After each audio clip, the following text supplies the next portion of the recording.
Welcome to today's video. Hi, my darklings. Today we're diving into Machiavellianism. In my opinion, it's one of the most fascinating and possibly one of the most dangerous personality traits. It's not like being a psychopath who feels no emotion, or a narcissist who craves admiration. Machiavellian types will do anything to achieve their goals, even if it means stepping over bodies, sometimes quite literally. I would kill you if you ever cheated on me, so does that make me Machiavellian? No, that just means you're a psychopath and deeply mentally broken. But let's continue. Let's break down what Machiavellianism really is. Machiavellians aren't made, they're born. From the very beginning, these are people who see the world not as it is, but as a chessboard. Every person is a piece, every move is calculated. They don't care about morality unless it's useful. They don't care about emotions unless they can use them to get what they want. They can smile at you while already planning your downfall. Shake your hand while pushing you closer to the edge. For them, trust is currency. People are assets, or obstacles. Assets can be spent. Obstacles? Removed. And here's the dangerous part. Most of them don't even see themselves as bad people. They see themselves as realists. In their mind, the world is already ruthless. They just play the game better than others. Sounds like someone I know. Exactly. And once you understand how they think, you start to notice. Machiavellians aren't loud. They're not the ones screaming for attention. They're the quiet ones. Watching, collecting information, waiting for the right moment to move. So, you're a Machiavellian? Yes. If you want to know everything I am, I'm a Machiavellian, a selective psychopath, a narcissist, a dark empath. Oh, and let's not forget, sadistic. Yes, and I'm a masochist. That's why we're so compatible. You always manage to twist everything into something depraved. But fine, let's continue. Machiavellianism is named after Niccolò Machiavelli, a prominent political thinker, diplomat, and writer of the Renaissance era. He's best known for his book The Prince, one of the earliest and most influential works on political manipulation and strategy.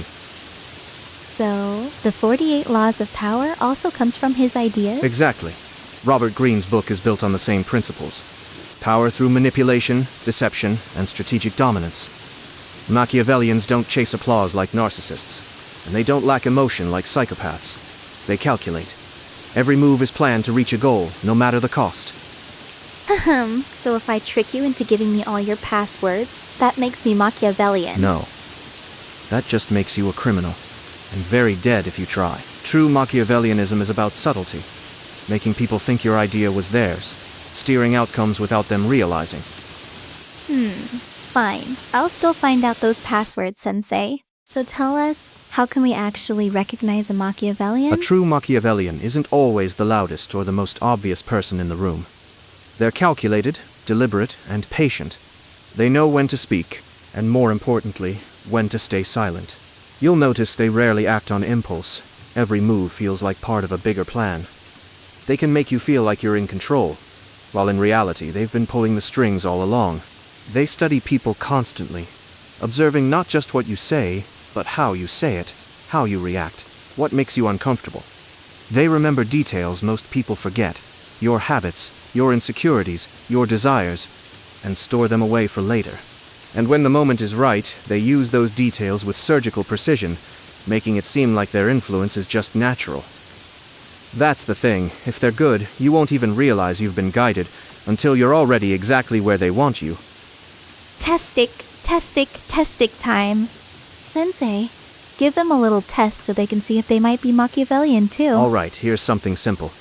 I'm going to describe a few behaviors. If you find yourself agreeing with most of them, well, you might have more in common with me than you think. 1. You prefer to plan 3 moves ahead rather than reacting in the moment. 2. You don't get emotionally attached to every situation. You keep your distance so you can think clearly. 3. You sometimes tell people what they want to hear, even if it's not the truth, because it gets you closer to your goal. If that felt a little too familiar, then maybe, just maybe, you're not as innocent as you think.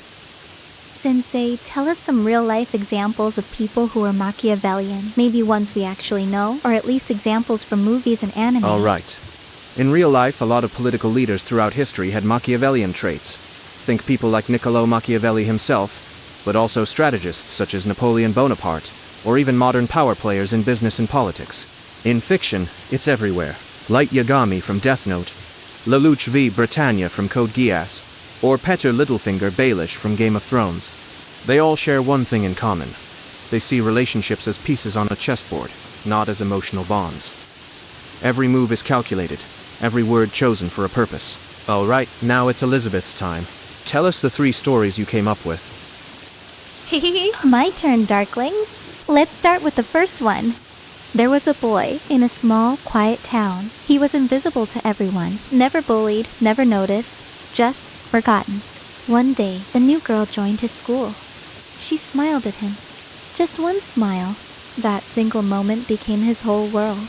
So, he decided to make sure she could never smile at anyone else. He learned her schedule, her habits, the places she liked to be alone, and slowly, he made sure that every time she looked around, he was there, watching. And when she finally realized she couldn't escape him, she smiled again, this time, out of fear. Hi, and he thought that smile was even more beautiful. Alright, my Darklings, story number 2. This one is about a man who didn't just play the game, he wrote his own rules. He worked in a large company, full of ambitious people all fighting for promotions. But he never fought directly. No, that's not how a Machiavellian moves. Instead, he befriended everyone. Always polite, always helpful, never showing his true goals. He collected information like a spider collecting silk. Every rumor, every weakness, every ambition. And then, one by one, he began to plant seeds. A whispered suggestion here, a friendly warning there. He made rivals doubt each other, question their allies, even turn on their closest friends. And the best part, no one ever suspected him. He was the helpful one, the one who just wanted peace. By the time the promotion came up, all his competition had destroyed themselves. The boss had only one logical choice, him. And that, my Darklings, is the essence of Machiavellianism. Never waste your energy fighting in the open when you can make others destroy themselves for you. Alright, Darklings. Story number 3. This one isn't fiction. This is history.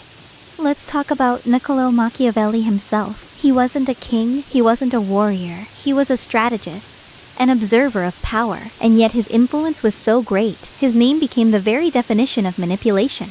One of my favorite examples comes from the way he advised rulers. Machiavelli believed that it was better to be feared than loved. If you could not be both, why? Because love is fragile. It depends on people's emotions, and emotions change. But fear keeps people loyal, even when they hate you.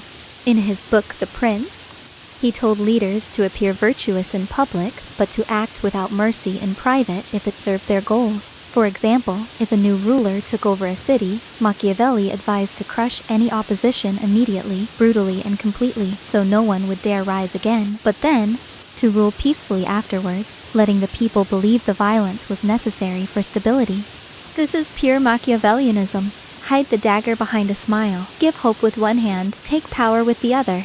And centuries later, his advice still works. Politicians, CEOs, even influencers use his tactics without ever reading his book. And that, my Darklings, is how one man's mind became immortal, not through kindness, but through control. So, to wrap things up, yes, Machiavellians are not good people. But you need to understand, without people like this, humanity might still be stuck in the Stone Age. Progress often comes from those willing to do what others can't, or won't. Sometimes the world moves forward because of the villains. And I wouldn't be here without you either, darling. So, bye my Darklings. Until the next video, see you again.